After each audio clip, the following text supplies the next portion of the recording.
सम्मान्य principal ma'am, शिक्षकगण અને મારા સહપાઠી મિત્રો, હું પઠાણ ઝવેરિયા આપ સૌને 79મા સ્વતંત્રતા દિવસની હાર્દિક શુભકામનાઓ પાઠવું છું. આજે હું ભારતના સ્વતંત્રતા સંગ્રામના નાયક પીર અલી ખાનની ગૌરવગાથા તમારી સમક્ષ રજૂ કરવા જઈ રહી છું.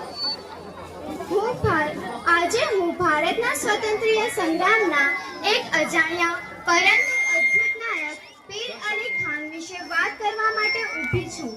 પીર અલી ખાન એ નામ છે જે દેશભક્તિ, હિંમત અને બલિદાનનું પ્રતીક છે. તેમનું જીવન આપણને શીખવે છે કે સાચી આઝાદી માટે કેટલી મોટી કિંમત ચૂકવવી પડે છે. પીર અલી ખાનનો જન્મ બિહારના પટના જિલ્લાના મોહમ્મદપુર ગામમાં થયો હતો. તેઓ એક સામાન્ય પુસ્તક વિક્રેતા હતા અને પટનામાં નાનકડી દુકાન ચલાવતા હતા. પરંતુ તેમના સામાન્ય જીવનની પાછળ એક અદમ્ય દેશભક્તિની ભાવના છુપાયેલી હતી.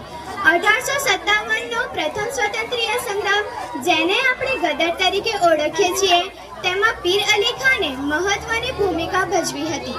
આ સંગ્રામે ભારતીયોનો અંગ્રેજી શાસન સામેનો પ્રથમ સંગઠિત વિદ્રોહ હતો. પીર અલી ખાન તેના એક નિર્ભય યોદ્ધા હતા. પીર અલી ખાને પટનામાં અંગ્રેજો સામે બળવાનું આયોજન કર્યું અને તેમણે ગુપ્ત રીતે સ્થાનિક લોકો અને સિપાહીઓને એકજૂટ કર્યા અને અંગ્રેજોની સેના સામે લડવા માટે રણનીતિ તૈયાર કરી. જોકે દુર્ભાગ્યે તેમની યોજના અંગ્રેજો સુધી પહોંચી ગઈ અને તેમને પકડી લેવામાં આવ્યા. અંગ્રેજોએ તેમની પાસેથી બળવાની માહિતી મેળવવા માટે ઘણો ત્રાસ આપ્યો, પરંતુ પીર અલી ખાને હિંમત ન હારી. તેમણે દેશભક્તિના માર્ગે ચાલીને પોતાના સાથીઓનું નામ જાહેર કરવાનો ઇનકાર કર્યો. પરંતુ 7 જુલાઈ 1857ના રોજ તેમણે ફાંસી આપી. પરંતુ તેમનું બલિદાન વ્યર્થ ગયું નહીં. તેમની આઝાદીએ અન્ય લોકો આઝાદીની લડતમાં જોડાવા માટે પ્રેરણા આપી.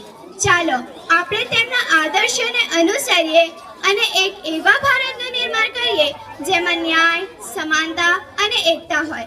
જય હિન્દ, જય ભારત.